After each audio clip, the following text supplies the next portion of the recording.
Donc ce soir, j'ai un thème, effectivement, c'est le thème, un thème où Dieu va dire qu'il va révolutionner ta vie. Et Dieu m'a encore convaincu ce soir de parler de la révolution qu'il a amenée dans votre vie. Donc Dieu va révolutionner vos vies, il a déjà commencé à révolutionner vos vies. Mais le mot que j'ai entendu mardi, c'est révolution. Ce n'est pas un hasard. Je vais expliquer en fin de compte, clairement en fin de compte, ce que Dieu entend par une révolution et ce qu'il veut apporter dans vos vies quand il vient vous révolutionner. Beaucoup de gens baladent le mot révolution en pensant que la révolution c'est une révolte. En fait, pas du tout. Si vous faites bien des recherches, on a en fait attribué le mot révolution à révolte. On confond les deux mots en fait. Mais si vous faites une recherche sur les racines en fin de compte, qui ont créé la base de ce mot, vous allez constater en fait qu'il y a des racines bibliques et en fait qui n'ont pas forcément à voir avec la révolte. Parce que si on parle en fait de révolte, on va parler aussi de rébellion. Et en fin de compte, Dieu ne nous appelle pas à être rebelles. C'est pourquoi vous voyez, la ligne, elle est courte entre, je disais, la révolution et la révolte. Il ne faut pas que vous confondiez la révolution et la révolte. D'ailleurs, pourquoi quand on emploie le mot révolution, si on dit à quelqu'un maintenant on va faire une révolution, les gens vont se dire qu'est-ce qui se passe? Parce qu'ils savent très bien que la révolution, historiquement, a fait du bruit, mais quand Dieu vient dans la vie de quelqu'un, il fait du bruit. Et il y a eu quelque chose qui s'opère aussi vraiment dans les révolutions, c'est qu'il y a un changement en fin de compte de mandat qui s'opère. C'est-à-dire qu'il y a un renversement de mandat. Donc on ne peut pas nier que quand Dieu a agi dans la vie de quelqu'un, il y a aussi un renversement de mandat qui s'opère dans la vie de cette personne. Pourquoi? Parce qu'avant, vous n'étiez pas fils de Dieu, vous étiez fils du diable. C'est des fois, on n'aime pas trop entendre ça, mais c'est la vérité. Nous étions tous ici des fils du diable, des filles, des fils du diable. Mais quand Dieu maintenant est entré dans notre vie, il a renversé le pouvoir démoniaque. Jésus a renversé le pouvoir et il a pris le pouvoir. Et regardez bien quelque chose. C'est un pouvoir, un renversement de pouvoir qui révolutionne la vie de quelqu'un parce qu'il s'opère lui-même à un moment où personne ne s'y attend. Il s'opère à un moment où la personne même n'aurait pas pensé vivre ça. Aucune révolution n'est déclenchée alors que les gens sont au courant auparavant. S'il y a eu des révolutions historiquement, celui qui était en fin de compte le chef d'un pays ou d'une nation ne savait pas quel jour une révolution allait éclater. Il a dû constater sur un moment lui-même qu'il y a quelque chose qui éclate. Donc la révolution est un moment où en fait il y a quelque chose qui éclate, il y a quelque chose qui se passe. Mais surtout, dans ce moment, on retrouve le fait qu'il y a un changement de mandat qui opère. Et donc, regardez bien quelque chose que Jésus a fait très bien. Jésus a fait quelque chose, je l'ai déjà expliqué, quand en fait il allait partir et que les disciples étaient tristes. On peut lire ça notamment dans le Nouveau Testament, vous connaissez les évangiles en parlent. Et vous verrez aussi au début des actes, notamment comment, en fin de compte, la chose s'est activée à travers la venue du Saint-Esprit. Quand Jésus-Christ, en fait, a parlé de partir, Jésus-Christ n'a pas donné de date sur la venue du Saint-Esprit. Il n'a pas donné, en fait, de moment où le Saint-Esprit va venir. Il a fait une seule chose, patienter. Il aurait pu dire, en fin de compte, aux disciples, vous allez attendre tant de jours. Mais il ne l'a pas fait. Parce qu'en fait, il fallait que le Saint-Esprit révolutionne leur vie. C'est pourquoi quand le Saint-Esprit vient dans la vie de quelqu'un, il vient révolutionner sa vie. Parce que le Saint-Esprit vient à un moment où cette personne ne s'y attend pas. C'est là, en fin de compte, quand il y a quelque chose qui s'opère à un moment où on ne s'y attend pas, il y a une prise de pouvoir qui est plus puissante que si les gens s'attendaient à la venue, en fin de compte, de l'ennemi. Est-ce que tu m'as compris? Donc, quand le Saint-Esprit vient, il ne vient pas, en fin de compte, en disant « Écoute, demain, j'arrive dans 2 heures ». Peut-être il y a des gens parmi nous ici, vous n'avez pas encore reçu le baptême du Saint-Esprit ou le baptême du feu. Ne sois pas inquiet. Dieu ne veut pas te dire quand tu vas l'avoir parce qu'il veut révolutionner ta vie.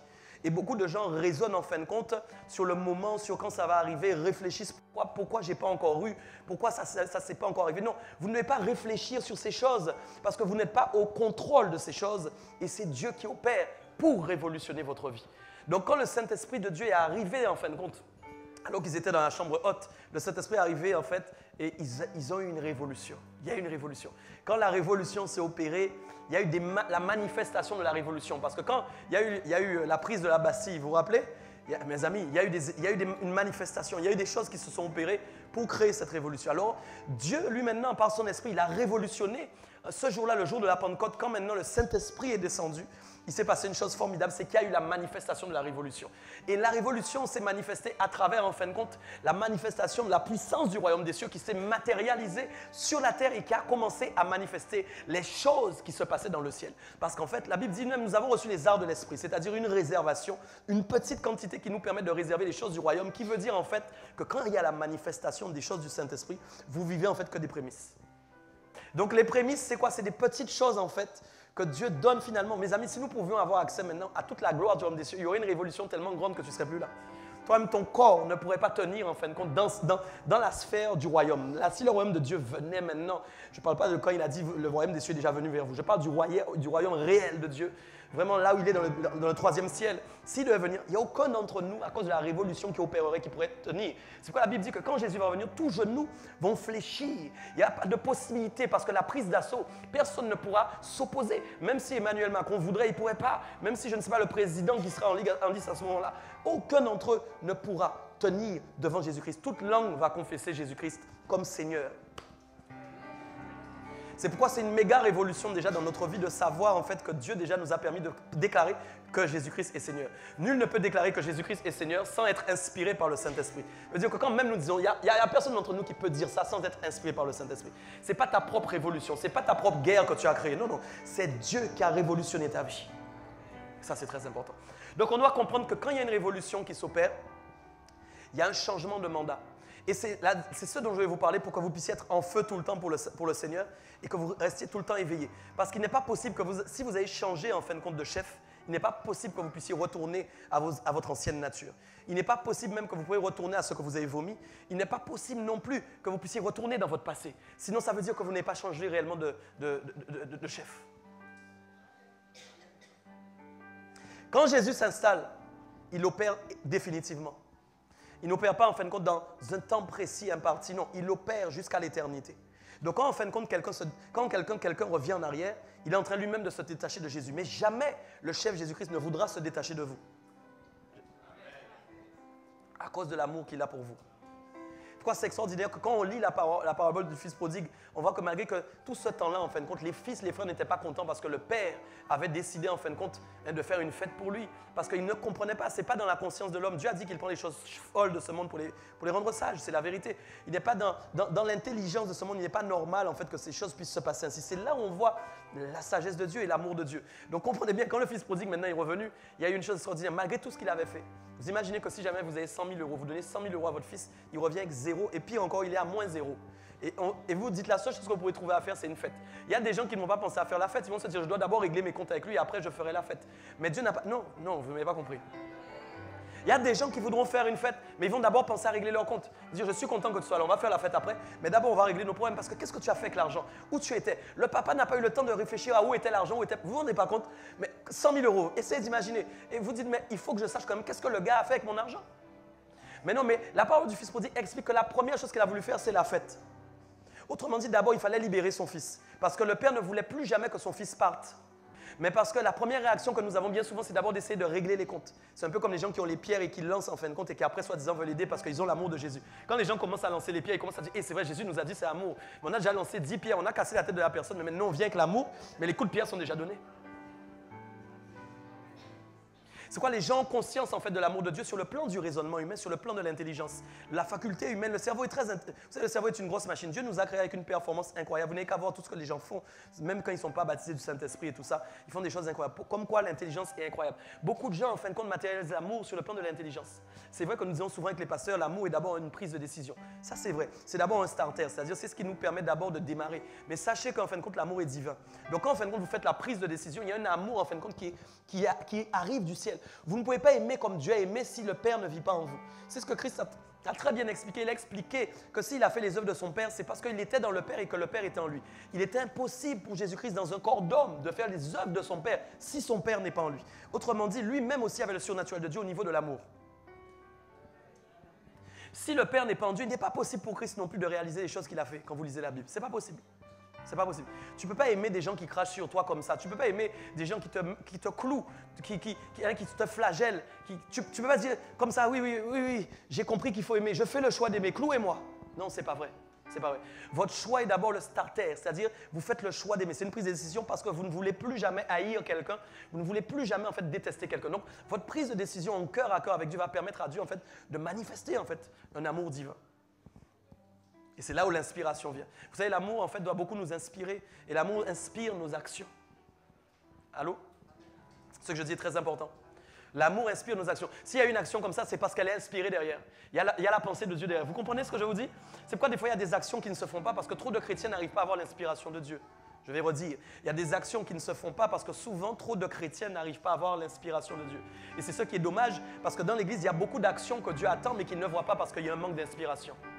Bon, c'était très important ce que je dis. Je ne sais pas si vous me saisissez, si je parle trop vite. Beaucoup d'actions, Dieu les attend parce qu'il y a un manque des fois d'inspiration de la part de l'Église. Et ça, en fin de compte, l'inspiration de Dieu vient à partir du moment où vous avez une intimité spéciale avec Dieu. Beaucoup d'entre vous là, vous n'entendez pas la voix de Dieu. Vous êtes dans les cultes, des fois, vous voyez les gens parler de Dieu. Vous voyez l'onction de Dieu se manifester. Il y a des choses qui se passent. Vous-même, vous dites, c'est bizarre, je n'entends pas la voix de Dieu. Ce n'est pas que Dieu ne veuille pas vous parler, mais parce que Dieu attend forcément qu'il y ait des choses que vous mettiez en place dans vos vies pour commencer à construire et à bâtir cette intimité. Et Dieu, lui, maintenant, il prendra le temps, en fait, de faire ce qu'il a à faire avec vous. Dieu n'est pas un Dieu, on l'a déjà dit beaucoup de fois, de favoritisme, mais c'est un Dieu, en fin de compte, de relation. On l'a déjà dit plein de fois. Et c'est la relation que vous avez décidé de bâtir avec Dieu qui va créer, en fin de compte, la révolution de l'amour dans votre vie. Est-ce que vous me comprenez bien? Donc, il y a des actions qui n'ont pas lieu par manque d'inspiration. C'est très important que vous méditiez sur ça, que vous disiez au Seigneur, même quand vous allez rentrer chez vous ce soir, inspire-moi pour que j'ai des actions qui soient conformes à ta pensée. Vous savez que même manifester des fois l'amour sans inspiration même, parfois, ce n'est pas assez profond. Vous voyez, c'est pourquoi il y a des gens des fois qui sont dans l'émotion, ils ne sont pas dans l'amour. Ils voient un pauvre, ils ont envie de l'habiller, ils savent que la Bible dit qu'il faut aider le pauvre. Mais en fin de compte, quand vous ajoutez l'inspiration divine de Dieu, il y a une autre chose qui va agir en fin de compte dans le geste que vous êtes en train de faire. Le pauvre va sentir quelque chose qu'il ne va pas sentir si juste quelqu'un, un païen, vient le couvrir. Bon. Si un païen maintenant vient, il voit un pauvre, il va aller le couvrir. Vous savez qu'il y a des païens qui ont beaucoup d'amour. Il y a des païens qui font des œuvres plus que l'Église. Hein? Mais maintenant, lui, il a l'amour, ok, déjà, pour faire les choses pour les gens qui voient. Ça, c'est une chose, déjà, c'est une disposition qu'il a. Mais quand maintenant, tu as la disposition, mais que tu as aussi l'inspiration du Saint-Esprit qui est avec toi. C'est-à-dire que la personne ne va pas sentir seulement la chaleur de ton action à toi en tant qu'être humain, mais il va sentir la chaleur, en fin de compte, de la présence de Dieu. Donc, ton action est renforcée par une présence surnaturelle qui va amener dans la vie de celui qui reçoit l'action que tu portes dans sa vie, quelque chose qu'il n'avait jamais ressenti auparavant à travers tous les actes d'amour qu'on a déjà fait dans sa vie. Il y a des gens qui peuvent aider beaucoup de gens. Des fois, vous pouvez tomber sur quelqu'un même qui aide une personne. La personne a déjà été aidée 10 000 fois. Mais quand vous, en tant que chrétien, vous arrivez, quand vous manifestez l'aide à cette personne, il doit sentir une différence par rapport aux 10 qui sont passés avant lui. Parce que vous êtes le tabernacle du Saint-Esprit. Vous amenez avec vous la présence de Dieu. Et c'est comme ça que normalement, quand vous parlez à quelqu'un, la personne doit se mettre à pleurer. Pourquoi? Pas pleurer de tristesse, mais pleurer parce qu'elle sent en fait qu'il y a quelque chose qu'elle n'avait jamais ressenti, qui est en train en fait de se manifester, qu'elle n'avait jamais eu auparavant. Pourtant, on l'a aidé de la même manière dans l'action, mais il y a quelque chose qu'elle ne peut pas décrire, qui est porté en fait à travers l'action que vous êtes en train de faire. C'est pourquoi je disais, quand je méditais, en fait, Dieu vous a révolutionné pour révolutionner les gens. Et la première révolution qui a opéré, c'est d'abord, en fin de compte, bien évidemment, la révolution de l'amour. Okay, je ne pensais pas en parler ce soir, mais je donne gloire à Dieu pour ça. On va prendre Psaume 82 et je vais arriver dans mon message même au niveau de la révolution. Et je vais parler aussi, nous allons parler de Dieu en tant que Père, mais je vais parler de Dieu en tant que Dieu. Dis avec moi, Dieu en tant que Dieu. Dis avec moi, Dieu en tant que Dieu. Non, dis-moi ça avec plus de ferveur. Dieu en tant que Dieu. Amen. Dieu en tant que Dieu. On va en parler, Psaume 82. Vous allez voir quelque chose. Ok, le psaume 82, on va le lire en fait entièrement. Il n'est pas très long. Je vais le lire avec ma Bible. Écoutez bien, je le lis. Ok. Ok, c'est un psaume d'Asaph. Donc il est dit Dieu se tient dans l'assemblée de Dieu. Je vais m'arrêter là d'abord. Dieu se tient. Tu dis ça avec moi aussi. Dieu se tient. Phrase un peu bizarre quand même. Dieu se tient dans l'assemblée de Dieu. Non, mais elle est pas si bizarre que ça. Vous devez comprendre en fait qu'il y a Dieu d'un côté qui est à l'assemblée de Dieu de l'autre côté. Ne lisez pas encore tout le psaume. Écoutez-moi dans ce que je dis. Il y a Dieu d'un côté et il y a l'assemblée de Dieu d'un côté. Dieu fait, en fin de compte, la différence entre lui qui il est et l'assemblée de Dieu. Mais regardez bien quelque chose. Dieu dit, Dieu dans l'assemblée de... Ok. Dieu, il n'a pas dit Dieu dans l'assemblée des chrétiens. Il n'a pas dit Dieu dans l'assemblée des fils. Il n'a pas dit Dieu dans l'assemblée des filles. Suivez-moi bien dans ce que je dis. Il a dit Dieu dans l'assemblée de Dieu. Je vais vous dire quelque chose de très important. Regardez bien. Si maintenant quelqu'un vient et il me dit, je veux acheter une Citroën, mes amis, mais s'il va chez Volkswagen, est-ce qu'il trouvera une Volkswagen? Ce n'est pas possible. Impossible. Non, s'il veut trouver la marque, il doit aller dans le lieu où on vend la marque. C'est une obligation. Mais pas voir Citroën qui dit, je vends des Citroën dans le garage Volkswagen. Pas, je parle de véhicules neufs, et pas chercher. Comment ça me dire? Non, mais il y a des... Non, mais on se comprend. Donc, comprenez bien. Dieu dans l'assemblée de Dieu. C'est très important cette phrase, petite phrase comme ça qui est dans le psaume 82 qui paraît complètement anodine, sans trop d'importance, mais pourtant elle est très profonde. Parce qu'en fait, elle décrit en fait là où Dieu veut se retrouver. Je vais répéter pour que tu me suives bien. Je veux que tu me suives bien. Je vais être tranquille, je sais que je parle vite des fois. Je vais poser mon rythme. J'ai dit Dieu dans l'assemblée de Dieu. J'ai bien dit, il n'a pas dit Dieu, c'est bien ça, hein? Dieu se tient dans l'assemblée de Dieu. Il n'a pas dit Dieu se tient dans l'assemblée des fils. Il n'a pas dit Dieu se tient dans l'assemblée des filles. Pourtant, il aurait pu dire Dieu se tient dans l'assemblée des fils. Pourquoi? C'est aussi une vérité. Mais il n'a pas dit ça. Je veux que vous compreniez en fait qu'il y a un ordre d'importance au niveau de la qualité en fait identitaire que vous avez reçue. Comprends-moi bien. Il y a une qualité identitaire que Dieu veut vous donner. Et vous devez comprendre ça. On peut vous appeler fils, on peut vous appeler chrétien, on peut vous appeler fille, il n'y a pas de problème, c'est bon. Mais il y a une première qualité. J'ai dit tout à l'heure, nous avons parlé de l'amour du Père, gloire à Dieu. J'ai dit maintenant, je viens parler de Dieu. Parce que vous savez, il y a le Père, c'est vrai, il y a le Fils, il y a le Saint-Esprit, mais il y a Dieu qui est aussi le Père. Et Dieu n'est pas tout le temps Père dans la manière dont il agit, il est aussi Dieu. Dieu n'est pas tout le temps papa. Dieu agit en tant que papa quand dans les choses de l'amour. Ce que nous avons vu là ce soir se manifester, c'est le Père qui était en train d'agir. Mais il y a des moments où Dieu agit en tant que Dieu. Et bien souvent, il est Dieu, toujours Dieu. Il restera Dieu. Elohim. Ok? C'est Dieu Elohim dont je suis en train de parler. Donc Elohim là, il dit, voilà, je suis Elohim et je me tiens dans l'assemblée d'Elohim. Donc si nous regardons bien, s'il se tient lui-même il est Dieu et il se tient dans l'assemblée de Dieu. Ça veut dire que tout ce qu'il y a dans son assemblée est Dieu.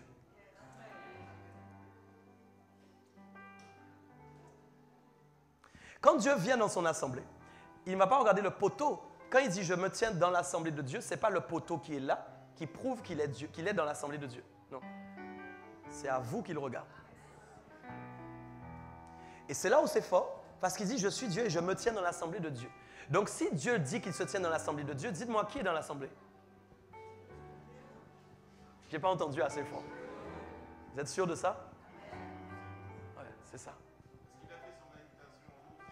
Oui. Donc, c'est Dieu. OK? Dieu se tient dans l'assemblée de Dieu. Dieu se tient dans l'assemblée de Dieu. Je veux que ça rentre dans vos cœurs, que vous puissiez bien comprendre. Je vais aller plus loin. Regardez bien. Il juge où? Il juge où? Non mais redis-le, il juge où?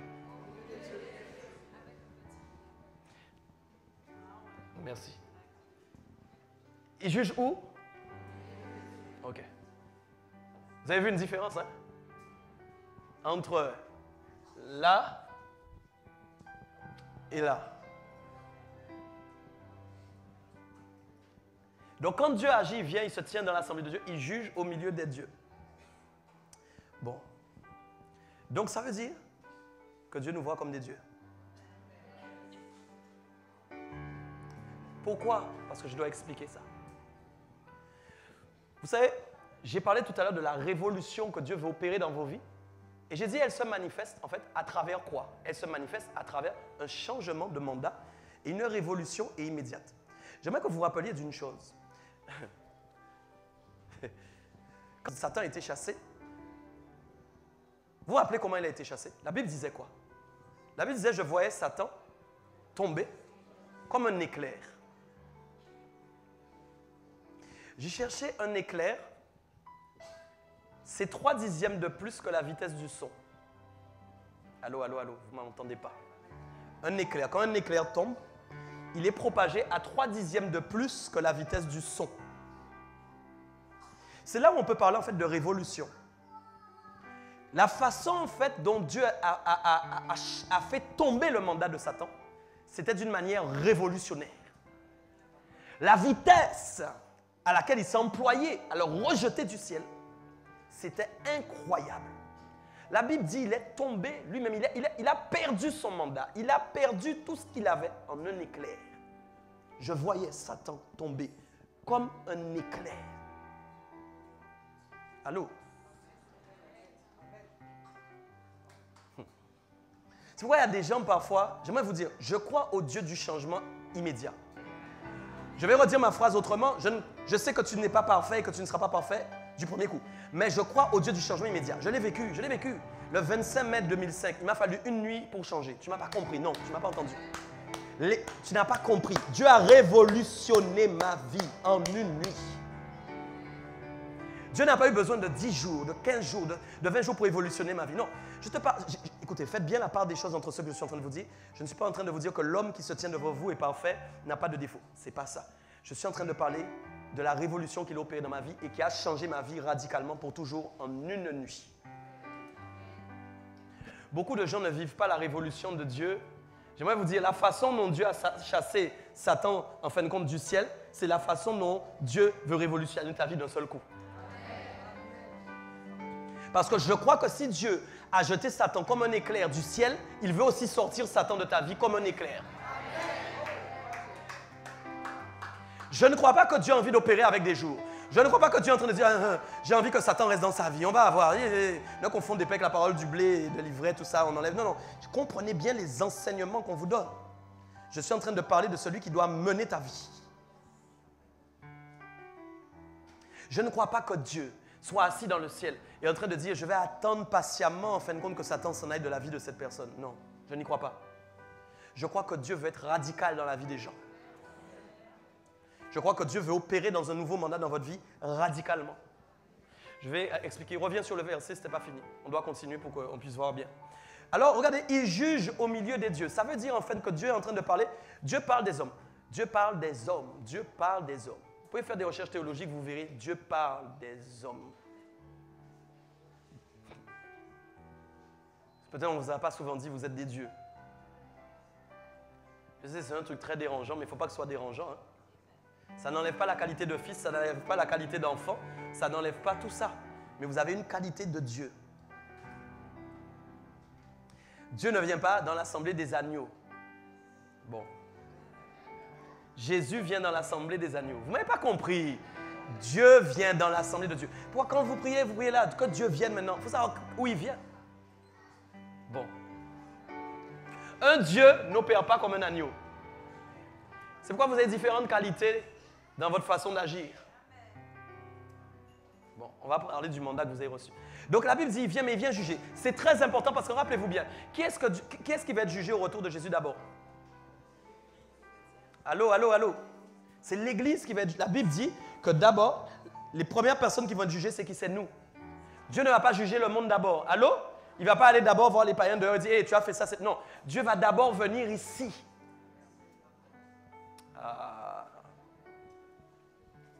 Donc si Dieu dit qu'il vient juger au milieu des dieux, ça veut dire aussi qu'il doit te trouver aussi en qualité de Dieu. Mais je vais t'expliquer dans quel niveau il doit te trouver en qualité de Dieu. Ça, c'est important. Continue.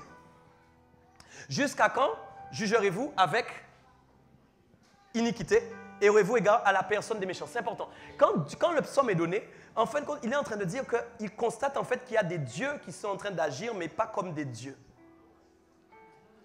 Entends ce que je dis, entends ce que je dis. Il est en train de dire, je viens dans l'assemblée des dieux, mais je constate que la façon dont les dieux devaient agir ne se manifeste pas. Vous allez voir comment c'est fort. Autrement dit, Dieu attend que les dieux agissent comme lui, il agirait en tant que Dieu. C'est pourquoi il faut beaucoup connaître le cœur de Dieu pour agir comme lui en tant que Dieu. Il dit, je répète, pourquoi vous jugez? C'est bien l'exemple qu'on a eu ce soir, comme c'est extraordinaire ce que Dieu a fait. C'est quand même extraordinaire ce que Dieu a fait. Je répète, c'est quand même extraordinaire ce que Dieu a fait pour porter le message. Moi, je te le dis. C'est extraordinaire. Parce qu'en fait, Dieu est venu dans l'assemblée des dieux ce soir. Et il a regardé à constater comment tu vas juger. Est-ce que c'est avec un cœur méchant, un cœur inique, ou est-ce que c'est avec amour? C'est là où on voit en fait que dans même la qualité de Dieu, l'amour est toujours présent. Donc il dit, aurez-vous égard à la personne des méchants? D'accord? Ça veut dire qu'en fin de compte, quand il venait dans la manifestation de l'assemblée de Dieu, il constatait en fait qu'au lieu que les dieux s'occupent en fin de compte des personnes qui en ont besoin, les dieux étaient en train de s'occuper, de travailler du moins, avec les méchants. Allô? Les dieux. Maintenant, je vais dire autrement. Tout le monde me suit toujours? Un dieu, en fait, c'est un mandaté, c'est une autorité. Un dieu, c'est une autorité. C'est ce qui fait toute la différence avec les enfants.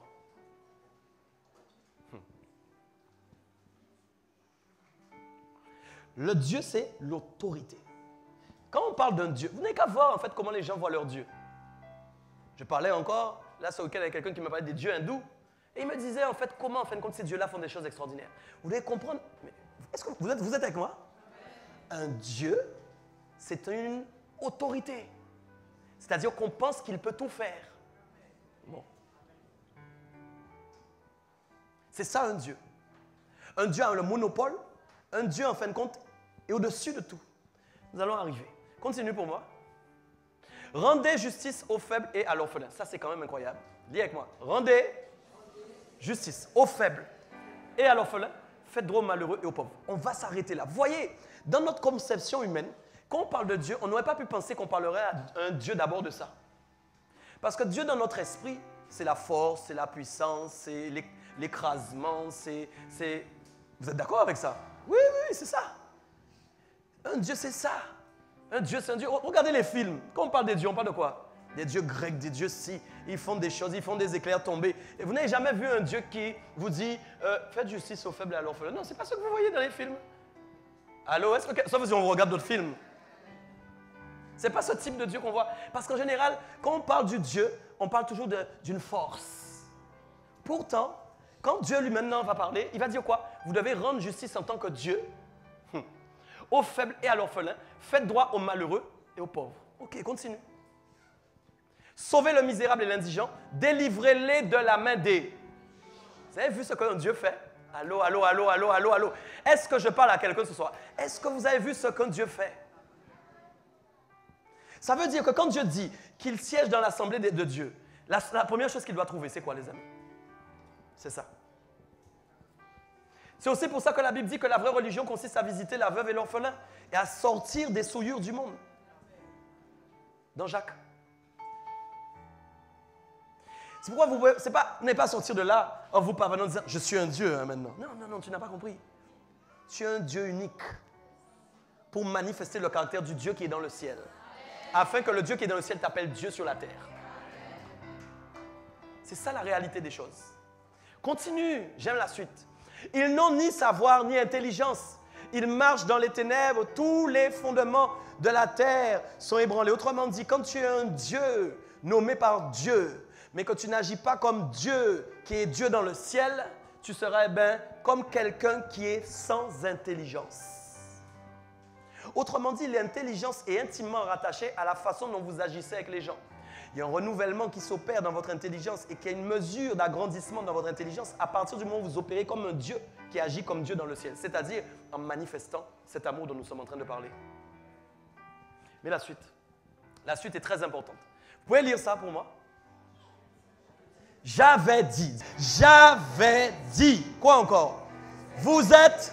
À toi. Dieu a dit, j'avais dit. Il n'a pas dit, j'ai dit. Allô. J'avais dit. Autrement dit, tu es là ou pas? Il y a des niveaux où Dieu peut changer d'avis en ce qui concerne les dieux. Parce que Dieu ne donne pas un nom de Dieu à n'importe qui. Il a dit, j'avais dit, vous êtes des dieux. Et regardez ce qui suit derrière, c'est très intéressant. C'est quoi? Vous êtes des fils du Très-Haut. Regardez bien l'ordre qui est donné. Pourquoi Dieu n'a pas dit vous êtes des fils du Très-Haut et vous êtes des dieux? Ça veut dire que dans le cœur de Dieu, il y a un ordre d'importance. Allô, je parle à quelqu'un. Même dans le cœur de Dieu, quand tu ne veux pas accepter, je suis en train de casser peut-être ta doctrine, même dans le cœur de Dieu, il y a un ordre d'importance. Apparemment, pour Dieu, c'est d'abord important ce qu'il avait dit, j'avais dit, vous êtes des dieux. Autrement dit, Dieu savait que la dimension du Dieu sur la terre est plus importante que la dimension du Fils. La dimension du Fils est attachée intimement à la dimension de Dieu. Bon. Parce que Dieu est Dieu et qu'il a envoyé qui? Allô? Donc le Fils est attaché à qui? Bon, est-ce qu'on se suit toujours ou pas? Mais est-ce que Dieu a dit que Jésus sera au-dessus de lui un jour? Ah, d'accord. Alors, est-ce qu'on est d'accord maintenant? Est-ce que tu es d'accord avec moi que je ne raconte pas des bêtises? Donc, ce n'est pas en fin de compte qu'il y a tellement mieux qu'un. Mais il y a un ordre d'importance en fin de compte dans la valeur des choses. C'est pourquoi j'ai dit votre qualité identitaire, qui vous êtes réellement. Et Dieu maintenant va dire quelque chose, j'avais dit, vous êtes des dieux. Pourquoi Dieu dit, j'avais dit, vous êtes des fils du Très-Haut? Il a changé d'avis à un moment par rapport au fait que quand il est venu visiter son assemblée où il doit normalement trouver des dieux, il n'a plus trouvé des dieux, mais il a trouvé quoi? Mais la suite? Lisez avec moi. Lisez. Cependant, vous tomberez comme... En fin de compte, si tu lis bien, ça veut dire que Dieu dit que nous n'était pas prévu que nous mourions comme des hommes, mais que nous mourions comme des dieux. En réalité, nous devions mourir comme des dieux et non comme des hommes. Tu sais pourquoi? Parce que Dieu ne meurt jamais. Donc même Adam, là, tu n'es pas là. Quand Dieu dit, je l'ai fait de peu inférieur à moi, je l'ai fait semblable, il est à mon image. Dieu, mais vous voyez quelle image de quoi? De Dieu. Donc Adam, on parle de lui Adam tout le temps dans le jardin. Mais Adam, Dieu voyait Adam comme un Dieu. Donc forcément, quand la mort est entrée à cause du péché, c'est là en fait quand finalement, maintenant nous avons été amenés à mourir comme des hommes. Alors qu'en fait, vous savez, nous ne devions pas mourir, donc nous devions garder notre qualité de Dieu. Mais apparemment, gloire soit rendue à Dieu, nous pouvons retrouver notre qualité de Dieu à partir du moment où nous commençons à fonctionner par le Saint-Esprit comme Dieu fonctionne dans le ciel. C'est ça qui est phénoménal. Parce que Dieu ne vient pas te donner seulement la qualité de fils, mais il vient te donner l'intégralité de ce que tu avais normalement à la base reçu à partir du moment où il avait créé l'homme. Pourquoi? Parce que Dieu n'a jamais voulu créer l'homme d'une autre manière. Et écoute, je ne sais pas si tu m'entends dans ce que je suis en train de te dire. Sinon, Dieu aurait fait une chose. Lui-même, il aurait changé ton corps, il aurait changé la manière dont tu es fait. Tu ne m'as pas compris dans ce que je suis en train de dire. Mais Dieu n'a pas changé sa conception. Pourquoi? Parce qu'il savait qu'il allait te racheter pour que tu redeviennes, pour que tu sois réinitialisé comme à l'origine. Non pas dans le visible de ce qu'on voit de toi, mais dans ce que tu es capable de donner comme un Dieu qui agit comme Dieu dans le ciel, sur la terre. C'est ça la vérité. Pourquoi la Bible dit que Dieu a envoyé d'abord son Fils? Vous savez, Jean 3,16, vous connaissez par cœur, hein, afin que tout le monde là soit sauvé. Pourquoi? Parce que c'était d'abord en qualité de Dieu lui-même ce qu'il voulait faire. Vous êtes là ou pas? Ok, dis à ton voisin, tu es un Dieu. N'aie pas peur de le dire. Landry, tu es un Dieu.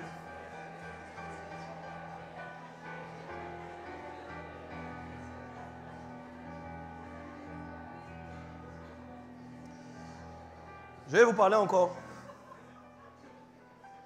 Donc c'est pourquoi je dis qu'il faut bien faire la différence entre la maison de Dieu et entre Dieu. Vous me suivez ou pas? Bien faire la différence entre la maison de Dieu. N'allez pas sortir demain et dire aux gens, et fais attention à toi, je suis un Dieu. Parce que vous avez manqué de sagesse. La manifestation de votre divinité va se manifester à travers ce que vous allez faire dans la vie de cette personne. Qui va les pousser à dire, qui est ton Dieu? Parce que le petit Dieu, quand il côtoie quelqu'un qui ne connaît pas encore le vrai Dieu, le petit Dieu l'amène à connaître le grand Dieu. Ah, le petit D amène vers le grand D. Voilà, c'est ça que tu dois noter au nom de Jésus. Tu dois acclamer Dieu pour ça quand même. C'est ça la vérité. Le petit D est amené à tirer vers le grand D. C'est ça la vérité. Et je n'ai pas fini encore. Dieu est venu révolutionner ta vie. Okay? Ça, c'est sûr, c'est sûr. Okay? Donc, je veux lire aussi avec vous, regardez bien, Luc 10, versets 17 à 24. Luc 10, verset, en fait, compte 17 à 24. OK? On va lire ensemble, regardez ça bien, ce qui est dit. Les 70 revinrent avec joie. Seigneur, les démons même nous sont soumis en ton nom. OK. Les démons nous sont soumis en ton... OK. Et derrière encore, il disait quoi? Jésus leur dit, je voyais Satan tomber du ciel comme un éclair. Je voyais Satan tomber du ciel comme un éclair. J'ai dit, c'est-à-dire 3/10 de plus que la vitesse du son. Et puis il va dire, voici, je vous ai donné quoi? Le pouvoir de marcher sur les serpents et les scorpions. Vous voyez? Plus loin encore, et sur toutes. Ça, c'est fort. Sur toute, dis ça encore avec moi, s'il te plaît. Sur toute la puissance de l'ennemi. Le mot « toute » est très important. Parce qu'il définit bien à quel niveau, en fin de compte, en tant que Dieu, là où le Seigneur vous a amené. Ce n'est pas, en fin de compte, pour gagner sur quelques plans, en fin de compte, au niveau de l'ennemi. Mais c'est au niveau de toute la puissance de votre ennemi. Il y a deux mots qui sont importants. Toute, j'ai dit. Et un autre, c'est qu'il a donné, en fin de compte, un pouvoir. Je vais vous dire quelque chose de très important. Vous savez, chaque mot a un sens dans la Bible. Quand on dit, par exemple, l'humilité, c'est pour les enfants. Vous êtes là ou pas? Vous avez déjà entendu ça quand même, que l'humilité, ça concerne les enfants. Et que Jésus a dit, laissez venir à moi les petits-enfants. Même quand les gens ont posé des questions, qui est le plus grand, etc., hein, dans le royaume des cieux, qui sera le plus grand, etc. Dieu a ramené les gens à l'enfance. Allô, allô, allô, est-ce que vous êtes là avec moi? Le Seigneur a ramené à l'enfance pour faire savoir que le royaume des cieux, c'est d'abord les enfants qui arrivent. Ça, c'était le côté, en fin de compte, humble, le côté amour, le côté simplicité, sagesse, etc. Mais quand maintenant Dieu s'adresse maintenant à l'ennemi, tu crois qu'en fin de compte, Dieu a dit, hé, petit enfant, va avec l'humilité te battre contre l'ennemi. Tu n'as pas entendu. Allô? Allô, allô, allô, allô, allô. C'est pourquoi, en fin de compte, ce n'est pas l'humilité qui vous fait gagner des combats contre Satan. Non, non, c'est sérieux ce que je vous dis. L'humilité, vous savez ce qu'elle fait? Elle vous permet d'être élevé au temps convenable. Et elle vous permet, en fin de compte, d'être protégé pendant tout le long de votre vie et de donner toute la gloire à Dieu. Mais l'humilité ne vous fera pas forcément gagner des combats. Écoutez-moi, quand vous écoutez, lisez comment David a parlé à Goliath. Vous allez voir, malgré qu'il était enfant, il ne parlait pas comme un enfant. Bon, tu n'as pas entendu. Il est allé enfant, mais il ne parlait pas comme un enfant. Eh bien, allez, je suis humble. Dieu a vu mon cœur. Je suis David. Hein. Ouais, c'est moi David, hein, tout petit. Vous savez, il ne regarde pas en fin de compte à ceux qui frappent. Il regarde au cœur. Il regarde, j'ai un petit cœur bien gentil. Goliath, regarde-moi Goliath. Je suis David. Je viens de la part de Dieu. Je suis gentil. Je suis humble. Le Seigneur m'a choisi depuis la nuit des temps. Il savait, allez, tombe.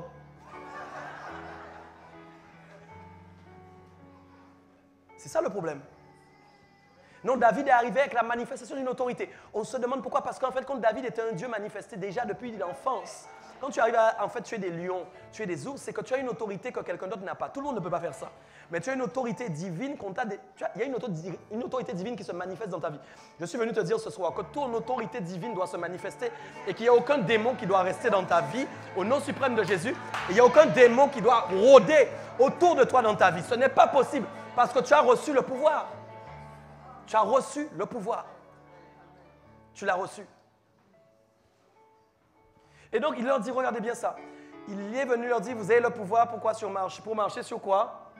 Sur les serpents, effectivement, pour, en fin de compte, marcher sur les scorpions, et bien sûr, sur toute la puissance de l'ennemi. J'aime beaucoup le mot marcher parce qu'en fait, ton pouvoir s'acquiert dans ta façon de marcher en fait, sur les œuvres de l'ennemi. Pourquoi quand vous priez, vous ne devez pas avoir peur de marcher comme ça? Oh non, tu ne m'as pas compris. Tu as échoué. Tu as compris. Tu as échoué. Tu n'es pas tout le temps statique, mais tu marches sur toutes les œuvres de l'ennemi parce que ton pied est un pouvoir que l'ennemi ne peut pas résister. On a dit, on va t'écraser la tête. Allô, allô, allô, allô. Tu dois marcher. Cette année-là, le réveil, le fire, ce n'est pas pour être dorloté. Non, non, non, non. Reçois ça au nom de Jésus. C'est pour écraser les œuvres de l'ennemi. Et tu dois manifester ça aussi. Donc, regardez bien ça encore. Ce n'est pas fini. Donc, je vais lire encore la suite qui m'intéresse beaucoup.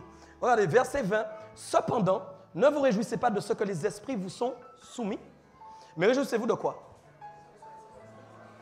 De ce que vos noms sont inscrits. Très important aussi de la façon, en fin de compte, dont vous devez, en fin de compte, voir votre mandat. Beaucoup, en fait, de serviteurs de Dieu se sont éloignés, en fin de compte, alors qu'ils avaient l'autorité, parce qu'ils ont commencé à trop apprécier le pouvoir que Dieu leur avait donné. Vous savez, c'est pour ça que beaucoup de gens commencent dans l'humilité, mais finissent dans l'orgueil. Allô, allô, allô, allô, allô, allô. Tu peux être là, en fait, tu es très humble aujourd'hui, mais si on te donne un poste très grand, de seul coup, à cause du pouvoir que tu as reçu, tu deviens orgueilleux. Parce qu'en fin de compte, le pouvoir a cette capacité d'influencer les gens à devenir orgueilleux. Est-ce que vous me comprenez bien? Est-ce que tout le monde comprenez? Quoi? Il y a une chose importante. Le pouvoir, c'est donné en fin de compte pour manifester effectivement le pouvoir sur la terre. Enfin, j'ai dit un peu la même chose, mais en fait, c'est simplement pour vous dire qu'en fin de compte, le but, ce n'est pas en fin de compte pour, en fin de compte, être dans l'adoration en fait, de ce que vous êtes capable de faire. C'est quoi? Dieu va dire quelque chose, il va dire, vous ne pouvez pas vous réjouir, pardon, en fin de compte, de ce que les esprits vous sont soumis. Vous vous rendez compte?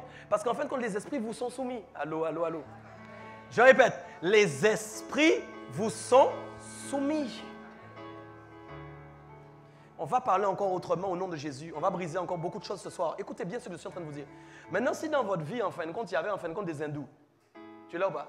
Mais quand les hindous ont fait des choses, leur Dieu c'était un Dieu. Je ne connais pas le nom de leur Dieu hindou. D'ailleurs, en Guadeloupe, il doit partir bientôt aussi au nom de Jésus. Cette domination-là doit partir aussi au nom de Jésus. Quand la révolution va être en marche, comme à l'époque, les statues vont tomber, les idoles vont tomber, tout ça, ça va tomber. Encore des trucs à avoir des problèmes, ça. Bon, écoutez bien ce que je vous dis. C'est très sérieux, mais on doit se lever contre ça. Vous n'avez pas peur de ça. Vous n'avez pas peur de ça. Parce que pourquoi? En fin de compte, si dans votre famille, il y a eu ça, ce sont des dieux qu'on a placés. Mais écoutez-moi bien. Le Dieu indien, tu crois qu'il ne sait pas qui est Dieu? Mais écoute-moi bien. Écoute-moi bien. Le Dieu indien dont je te parle, il sait qui est le Dieu que nous servons. Allô, je vais répéter. Le Dieu indien dont nous parlons, il connaît le Dieu que tu sers. Le problème, c'est qu'il n'a pas encore vu ta manifestation de Dieu. Il connaît Dieu, mais toi, il ne te connaît pas encore. Il doit te connaître au nom de Jésus. Allô? Il doit te connaître au nom de Jésus. Il doit te connaître. Il doit savoir que maintenant, à cause de toi, il n'a plus besoin de voir que Dieu, mais à cause de toi seulement, il est déjà parti. En fait, tu es devenu celui qui cache le grand Dieu du ciel parce que tu es un Dieu sur la terre avec un petit dé. Tu ne m'as pas compris. Tu es toi-même en train de cacher Dieu à cause du Dieu que tu es devenu sur la terre. C'est ça la vérité. Pas cacher Dieu pour être orgueilleux. Non, non. Parce que Dieu se glorifie à travers toi. J'ai dit, comme le Père était dans le Fils est dans le Père. Ils marchent ensemble. Donc le Dieu hindou doit tomber sur toi, mais il doit trembler. Comme maintenant le Dieu hindou parle par la bouche de la personne qui le sert, même quand lui il va parler, ses paroles vont commencer, il va commencer à trembler. Allô, allô. Il va commencer à trembler. Parce qu'il y a un Dieu qui est devant lui. Tu n'as pas compris. Des fois, il y a des mots qui n'ont pas besoin d'être donnés. Ta présence seulement doit déranger en fait la personne. Tu n'as pas compris. Tu n'as pas compris. Ta présence doit donner envie à la personne de changer. La personne va dire, mais je sers un Dieu hindou depuis tant d'années. Mais quand maintenant je regarde cet homme, qui est ce Dieu? Mais qui est le Dieu qu'il sert? Qui est le Dieu qu'il sert? Qui est le Dieu qu'il sert? Vous me comprenez ou pas? Regardez bien ça, c'est pas fini encore. Alors, lis le verset 21. Il est important. Dis avec moi, c'est important. Lis le verset 21. En ce moment même, regardez ça, Jésus fait quoi? Tressaillit de joie. Arrête-toi là avec moi, s'il te plaît. Je vais vous dire, j'ai fait des recherches bibliques. J'ai regardé le nombre de fois où Jésus a tressailli. Vous savez que c'est la seule fois où il a tressailli de joie, comme ça? Allô? On va parler, toi et moi. Hein? Tu es d'accord? Tu sais, il y a avoir la joie. Il y a être heureux. Il y a être content. Ça, en fait, c'est des dimensions. Mais là, la Bible dit, il a tressailli. Je vais te donner... Attends. Je te donne la définition, parce que je l'ai noté quand même, j'ai trouvé ça frappant. Regarde bien ça. Tressaillement veut dire ensemble de secousses musculaires qui agitent brusquement le corps, sous l'effet d'une émotion vive ou d'une sensation inattendue. Vous êtes là ou pas? Ensemble de secousses musculaires qui agitent brusquement le corps. En grec encore, tressaillir veut dire exulter, se réjouir fortement, être extrêmement heureux. Moi, je vais vous dire quelque chose, c'est quand même incroyable. Jésus est là, il y a eu plein de sujets qui auraient pu le rendre heureux. La Bible dit qu'à ce moment précis, comme si ça sort de nulle part, au moment où on est en train de parler de quoi? Tu es là ou pas avec moi? Au moment où on est en train de dire, et je vais t'expliquer pour que tu puisses comprendre. Au moment où on est en train de dire quoi? Qu'est-ce qu'on disait? Remets le verset, s'il te plaît. Oui, en ce moment même, Jésus tressaillit de joie. Reviens plus haut pour qu'il voie. Regardez bien ça. Il dit quoi? Non, verset 17, 18. Verset 17 et 18. Je veux que vous reveniez. Voilà, voici, je vous ai donné le pouvoir de marcher quoi? Voilà, continue. Le verset 17. Voilà. Les 70 revinrent avec joie disant... Alors, regarde bien les différences de joie. Tu es là? Eux, ils reviennent avec la joie parce qu'ils ont constaté que les démons leur sont soumis. Ok, continue. Regarde bien. Et maintenant, Jésus leur dit, je voyais Satan tomber du ciel. C'est là que tu dois t'arrêter. C'est là que tu dois t'arrêter. Allô? Jésus parle d'une chose qui a eu lieu dans le passé. Tu es là ou pas? Les disciples viennent comme ça, et puis ils viennent avec leur joie, ils disent, waouh, voici les démons nous sont soumis. Et puis voilà, Jésus va répondre. Jésus va dire, je voyais Satan, mais écoute-moi, tomber du ciel comme un éclair. Ça n'a rien à faire là. Écoute bien ce que je te dis. D'un seul coup, il sort une parole qui est sortie. En fait, il parle d'une chose qui a eu lieu dans le passé. Pourquoi? Parce qu'en fait, il sait que le jour, en fin de compte, où Satan est tombé du ciel, suis-moi bien, et qu'il est tombé comme un éclair sur la terre, il était en train de perdre son mandat. Est-ce qu'on est bien d'accord? Mais il allait continuer à manifester sa méchanceté sur la terre. Mais Jésus savait qu'un jour, le pouvoir, en fait, allait changer et que le pouvoir allait être donné aux hommes qui allaient redevenir des dieux. Et donc, au moment où il voit les disciples revenir avec joie et dire même les démons nous sont soumis, ça lui rappelle en fait que Satan est tombé, que le jour est enfin arrivé pour que la manifestation des fils de l'homme, c'est-à-dire des petits dieux, se manifeste sur la terre. Autrement dit, Jésus s'est rappelé en fin de compte de ce jour où Satan avait été jeté. Parce que je vous rappelle que Jésus venait du ciel. Quand Satan était rejeté, Jésus était là. Jésus aussi connaissait l'histoire. Mais il n'y avait pas encore eu le changement de mandat. Tu es là ou pas? Tu es là ou pas? Le mandat n'avait pas encore été donné à tous les hommes. Tu es là ou pas? Alors voilà ce qu'il a fait. Il a commencé à tressaillir de joie. Autrement dit, ceux qui rendent... Non, mais tu ne m'as pas compris. Et suis-moi bien. Il y a des gens, par exemple, ils vont être là. Oh, j'ai fait une petite chose en fait. Hein. Dieu est heureux. Hein. Ouais, j'ai aidé quelqu'un. J'ai donné une pomme à un frère. Il est aidé. Tout ça. J'ai donné quelque chose à un frère. Il est aidé. Ça met de la joie dans le cœur du Seigneur. Le Seigneur a dit de faire tout ce que vous aurez fait. Hein? C'est à moi que vous l'aurez fait. Tout ce que vous faites au plus petit que vous là, c'est à lui que vous l'aurez fait. La Bible dit en fait que quoi? Il a tressailli de joie quand le mandat a été donné. Voyez le problème. Dieu, voyez le problème, petit Dieu. Voyez le problème. Donc en fin de compte, si jamais vous ne manifestez pas votre mandat, c'est une occasion que Jésus rate de se réjouir de votre vie. Ah, tu n'as pas entendu. Jésus doit tressaillir de joie à cause du fait qu'il voit la manifestation de ta qualité de Dieu sur la terre. Et ça, c'est à travers le mandat que tu as reçu.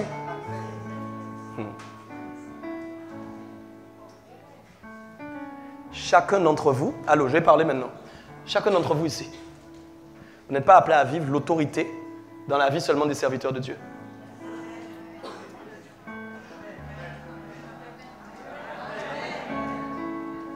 Vous n'êtes pas des suiveurs. Allô, allô, allô, allô, allô, allô. Vous n'êtes pas des gens qui voyaient en fait les apôtres et tout ça manifester l'autorité. Ça, c'est réservé seulement au ministère. Non, c'est faux. C'est faux. L'apôtre est aussi un Dieu comme vous, qui travaille dans une dimension aussi apostolique. Il n'y a pas de souci. Mais vous aussi, vous avez reçu. Allô. Vous aussi, vous avez reçu le pouvoir de chasser les démons. Vous aussi, vous avez reçu le pouvoir de chasser les démons. Vous aussi, vous avez reçu le pouvoir de dire à Satan, c'en est fini. Je te voyais tomber du ciel comme un éclair. À 3 dixièmes de plus que la vitesse du son. Tu pourras ajouter ça dans le verset. Et à cause de ça, tu te rappelles à quelle vitesse tu es tombé. Même ta peau s'est arrachée quand tu tombais. À cause de la vitesse. Tu es tombé par terre. Et pire encore, tu es arrivé parce que tu manifestais tout ce qui est démoniaque sur la terre. Mais Jésus maintenant est venu mourir à la croix. Et à cause de ça, maintenant, je sais que tu n'as plus de pouvoir. Tu étais complètement désarmé. On t'a complètement déshabillé. Tu ne sais faire qu'une seule chose, c'est remuer ta queue pour me faire croire avec des coups de queue. Vous savez, comme les iguanes qui donnent des coups de queue. Mais un iguane ne pourra jamais te manger. Les coups de queue ne tueront jamais personne. Mais par contre, je peux te dire que les coups de pied sur une tête tueront quelqu'un. Allô, allô, allô. Est-ce que tu m'entends bien? Déclare, je suis un Dieu. Vous savez, il faut bien comprendre le message. Le message est très équilibré dans ce que je suis en train de vous dire ce soir. Très équilibré. Je pense que tu as compris le message. Ne va pas te pavaner. Je suis un Dieu, je suis un Dieu, je suis un Dieu. Non, non, non. Tu vas échouer, tu seras un Dieu nul. Tu seras dans la catégorie de Vierge Marie. On va te mettre sur le même étal. Même niveau. C'est là que tu seras. Vierge Marie, tu seras avec Saint Paul et tout ça. T'imagines? C'est là que tu seras. Si tu te prends pour ce sort de Dieu, en fait, tu seras avec tous ces dieux-là. Tu ne m'as pas entendu. Allô? Alors dis amen un peu à ça. Moi, je suis un Dieu en fin de compte. Tu sais où je suis? Ah, tu n'as pas encore. Tu devrais savoir où tu es. Toi-même, tu devrais savoir où tu es normalement. Je suis un Dieu qui adore Dieu. Alors je suis. Allô, je suis un Dieu qui adore Dieu. Je suis un Dieu qui adore Dieu. Donc là où je suis, ce n'est pas forcément un lieu où on me voit. C'est un lieu où je suis dans sa présence. C'est là où je suis. Et acclame Dieu encore ce soir, vraiment pour tout ce qu'il dit.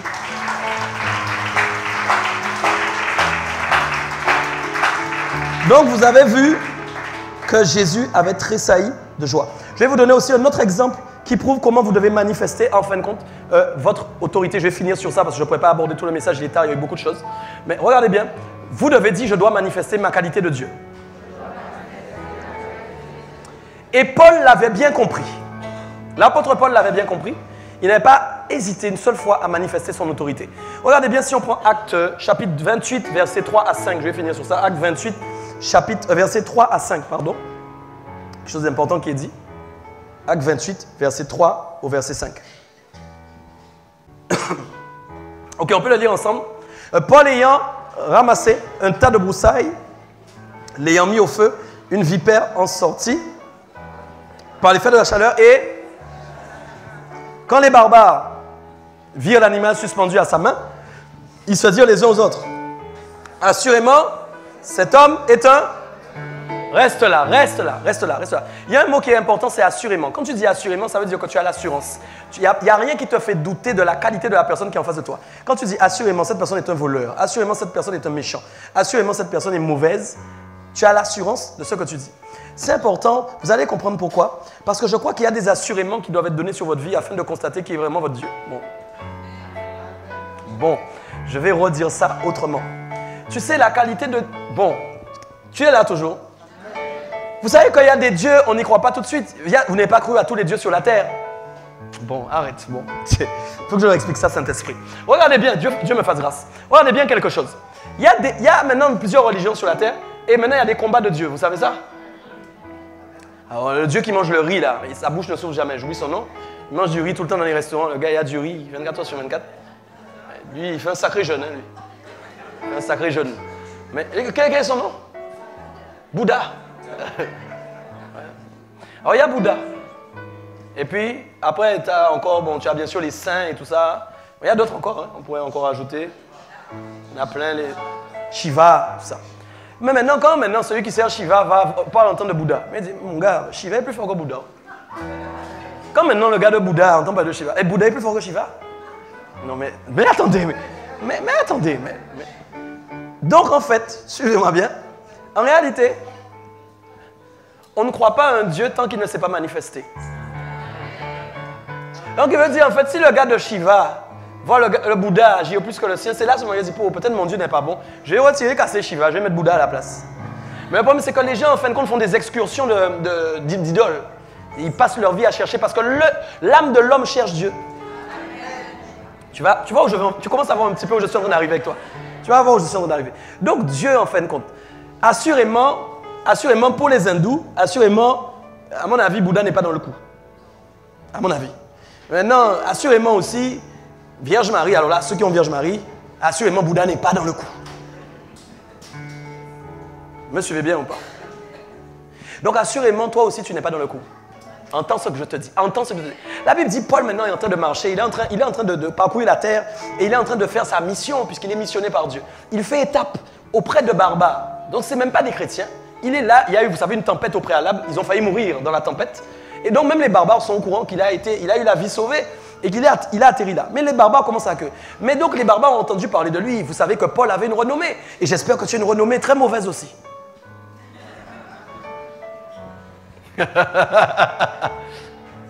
Que Dieu change ta renommée après pour se glorifier. Tu n'as pas compris ce que j'ai dit? Très mauvaise à cause des choses bien que tu fais. Il faut bien entendre ce que je dis. Le monde n'aime pas les bonnes choses hein, maintenant. Ils aiment les mauvaises choses. Parlez-leur que de mauvaises choses, ils vont aimer. Parlez-leur de bonnes choses, ils ne vont pas aimer. Mais pas compris dans ce que je dis. Donc j'ai rien dit de bizarre jusque-là. Je parle de ta renommée à cause de ce qui tu es justement. Alors tu sais, en fin de compte, en tant que Dieu, tu as été placé parmi les autres dieux. Oh, est-ce que quelqu'un m'entend? Est-ce que quelqu'un est en train de m'entendre? Quand tu viens te présenter, tu parles de ton Dieu, mais toi, en tant que Dieu, tu as été placé avec les autres dieux. Vous êtes donc, en fin de compte, le palmarès, mes amis, mais la course, Alors maintenant, comme Paul est arrivé, comme maintenant le serpent est venu mordre, c'est pour ça, en fin de compte, quand vous êtes chrétien et que les autres qui servent d'autres dieux voient, en fin de compte, que vous échouez, vous êtes en train d'être dans une épreuve, ils pensent vraiment que votre Dieu est nul. Mais le problème, c'est qu'en fait, les barbares ne savaient pas qu'est-ce qui allait arriver. J'arrive avec toi. Dis avec moi. Ils se dirent les uns aux autres, assurément, cet homme est un meurtrier, puisque quoi? Puisque quoi? La justice n'a pas voulu le laisser vivre après qu'il a été sauvé de la mer. Autrement dit, il a déjà été sauvé de la mer, il a failli mourir. Mais s'il a encore quand même un serpent le mort, ce gars-là, assurément. Mais non. On parlait de Paul, quoi. Tu vois, on parlait de Paul. On parlait de Paul, mais bon. Ce gars-là, mais non. C'est une histoire. Eh bien, mets la suite. Paul secoua l'animal dans... Et quoi? Redis-moi encore. Redis-moi encore. Il ne ressentit aucun mal. Aucun mal. Pourquoi? Parce qu'en fait, les puissances qui agissent sur la terre ne peuvent pas agir contre un Dieu. Autrement dit, c'est le Dieu là-haut qui décide quand le petit Dieu doit rentrer. Allô, allô, allô, allô. Le problème, c'est que si vous échouez, c'est quand vous lâchez votre statut de Dieu. Ah, ne lâche pas ton statut de Dieu. Ne lâche pas ton statut de Dieu à cause des événements. Je connais des gens qui sont chrétiens, ils ont peur des autres dieux. Satan avec les autres dieux, ils ont une technique tellement bien, c'est l'angoisse, c'est la peur. Alors quand maintenant, Bouddha, même regardez la dégaine de Bouddha. Quand tu le regardes déjà, tu as envie de courir. Parce qu'en fait, quand Bouddha a une dégaine bizarre, vous n'avez jamais manqué leur... Alors quand tu as Shiva... Alors là, quand tu la vois, tu as envie de partir. Mais nous brisons cette œuvre en Guadeloupe au nom de Jésus. Nous brisons cette œuvre. C'est pas pour rien que le Seigneur fait prêcher ce message ce soir. Ça fait partie du réveil. Quand vous la voyez déjà, mais les gens oublient la description de leur Dieu dans la Bible quand ils voient Shiva. Je t'assure. Pourquoi? Parce que vous voyez une chose horrible. Moi, vous avez oublié. Mais la description de ton Dieu dans la Bible, aïe, aïe, mes amis, elle est plus angoissante que la description de Shiva. Fais-moi confiance. Tu n'as pas entendu ce que je suis en train de te dire. Tu n'as pas entendu. Pourquoi? Parce qu'on t'a appris dans le monde naturel à voir des choses qui doivent t'angoisser et te faire peur. C'est pour ça, en fait, quand les sorciers viennent, il y a beaucoup de choses. Des poulets coupés, le sang doit couler, etc. Mais quand toi-même tu vois ça, tu as peur déjà. Si toi-même tu es chrétien, tu dis des gens, arrêtez de mentir. Je sais ce que je dis.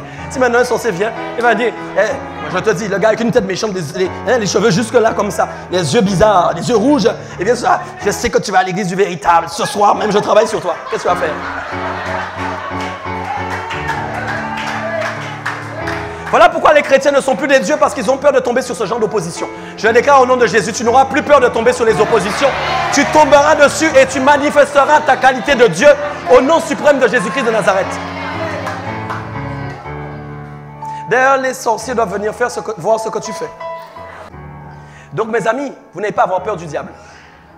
Sinon, si vous avez peur du diable, vous n'êtes pas des dieux. Vous n'êtes pas des dieux. Vous n'êtes pas des dieux. Vous n'êtes pas des dieux.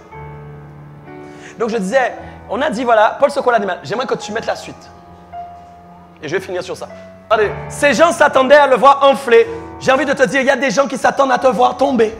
Mais tu ne vas pas tomber. Il y a des gens qui t'attendent à te voir tomber. Mais tu ne vas pas tomber. Ils vont chercher tous les moyens de te faire tomber. Parce que tu es un Dieu qui dérange. Tu es un Dieu qui dérange.